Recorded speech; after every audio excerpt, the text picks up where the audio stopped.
Donald Killeen, September 14, 1923, May 13, 1972, was an Irish-American mob boss who controlled criminal activity, primarily bookmaking, loan sharking, and numbers in South Boston, during the late 1940s to the early 1970s. Early life. Donald Killeen was born in 1923, and he was the eldest of four brothers, including Edward, George and Kenneth Killeen. The Transit Cafe. Killeen owned and managed a bar called the Transit Cafe on West Broadway in South Boston.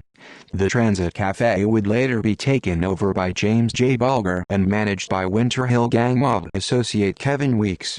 His organization included Whitey Bulger, William S. O'Sullivan, and Jack Curran. He engaged in a turf war with South Boston's Mullen Gang.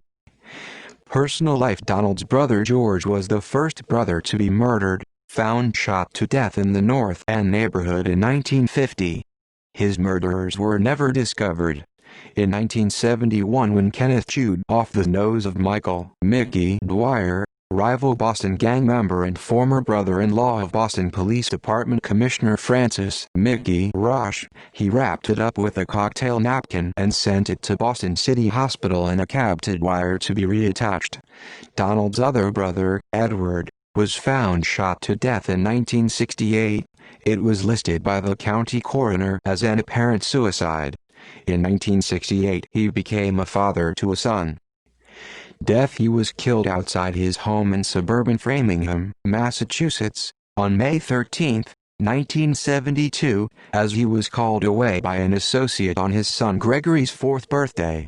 He left the house saying he was going to fetch a newspaper, but in reality was going to get his son's present, a toy fire engine, in the trunk of his 1971 Chevrolet Nova.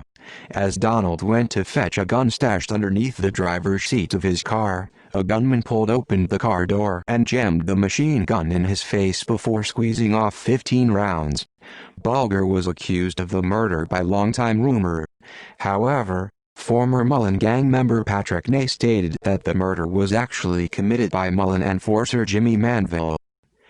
Aftermath. The last and youngest brother, Kenny Killeen, was jogging past a parked car with four men in it in the City Point neighborhood of Boston. Kenny would later testify at the trial of John Connolly that the men in the car were Whitey Bulger, Stephen Flemmi and John Martirano. He said that Bulger called him over to the car and said, "It's over. You're out of business. No further warnings." A message to not try to take over his brother's rackets or avenge their deaths. Further reading. English, T.J. Paddywacked, The Untold Story of the Irish-American Gangster. New York, HarperCollins, 2005. ISBN 0-06-059002-5. Lair, Dick, O'Neill, Gerard. Black Mass, The Irish Mob, The Boston FBI and the Devil's Deal. New York, Public Affairs, 2000. ISBN 1-891620-40-1.